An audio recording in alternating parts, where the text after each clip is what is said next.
Hi everyone, this is Xander Breach, and this is my weight loss journey, part 19, part 2. Now, before I continue on with the story, may I remind you, I think it would be wise if you look at the warning video.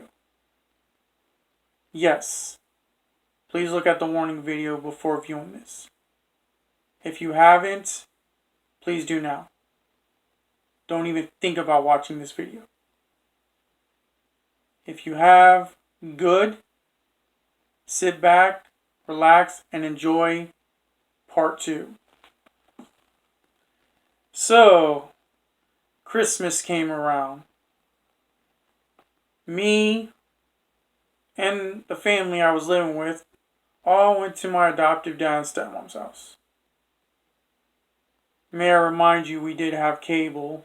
Yeah, I forgot to mention that in the previous part. We ended up getting cable.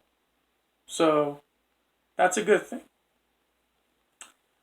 So, the day before Christmas, we all relaxed, enjoyed each other's company, and nothing seemed wrong. We all went to bed at a reasonable time. And once again, I'm sleeping on the air mattress, so gotta be quick about it. Someone's watching a show, and I can't be putting on that pump while she's watching a show. So I go ahead and do that. Sleep on the air mattress, keep my mouth shut, and at least I got some winks that night. I guess you can say it was a little Christmas vacay away from that house we were living in that had gotten really, really cold. Yeah, Texas during that time got really, really cold in '06. Kind of made you wish you were back in Florida, but it was nice to know that Texas was seasonal. We lucked out. So the next day shows up and it's Christmas time. We all keep our mouths shut, open up presents, and it turns out I got a movie that I wanted. It was the second Pirates of the Caribbean movie. Yep. Courtesy of my stepmom and adopted dad. I didn't get much that year, but I really didn't care. I just wanted to get through Christmas stress-free without any problems. We had a little bit of a Christmas dinner, but my adopted dad made it clear to save some room for our stomach because we were going to my second cousin's house as well for Christmas dinner. Excuse me for that error.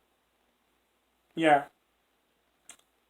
Had a little dinner, didn't eat much, saved our stomachs for seconds for the second cousin's house. Yep, we went there. And I'll tell you this, nobody said anything to me about being greedy. We went there, we got some food, everything was a-okay. We spent time with family, everything was great. My second cousin, now let me remind you, my second cousin told me, help yourself. There was plenty of food, so keep this in mind with the greedy story. Or with the whole idea of being greedy. If someone tells you to help yourself, there's plenty of food, everyone's been having their fill, is that really being greedy? So yes, I had some food, I ate it, I kept my mouth shut. And of course, I went for another plate. But somebody there was watching me eat, and unfortunately, that person didn't like what was going on. Lucky for me, I didn't have to hear it from my adopted dad and stepmom.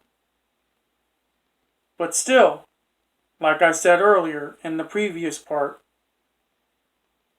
still doesn't make a difference. It's the same old garbage. So, I tell you, everything was going smoothly that Christmas. No one was jumping my case, nothing was getting out of control. I wasn't getting reminders of what I did before Christmas or what I supposedly did. We just wanted a nice, easy Christmas without any problems, without any situations, without having to deal with anybody's garbage. But that wasn't the case for me. After our little family get together, we all go home. This time, I'm going back to the house with the family of my great uncle's old house, where we're currently living at, and stepmom and adoptive dad go back to the nice house. So I go back, and that Christmas night, lo and behold, guess what happened? My Christmas goes down the gutter. I get yelled at for being greedy. Oh, and this person not let me hear the end of it. She's like, you shouldn't have been greedy. You know, we had some food at the house before we left for their house. And I'm like, you honestly don't make no sense at all. Greedy. I'm being greedy. But the thing is, she said, because of you being greedy, you're not going to have any of this popcorn that she was sharing with the other family member. And I'm like, that's fine with me. I'm not even hungry anyways. I didn't even argue with that at all. Be a waste of time. So, she ate with the other family member and I just enjoyed some TV. I figured, why not? You don't argue, it becomes peaceful. And that's exactly what happened. She said her piece. Rest of the night was peaceful. Thank God. It's all I wanted. I didn't want to argue with her. I didn't want to cause any problems. I wanted peace and quiet. And that's not so much to ask now, is it? And that's exactly what I got. So, with that said, Christmas turned out to be okay. But what would happen after Christmas would be a whole nother story. And a new person was about to come live with us. Yes, a new person. But I gotta tell you, are you ready for what's about to go down? I sure am. So, I end part 19 by saying God bless you. Have a great day. And I'll see you later. Bye.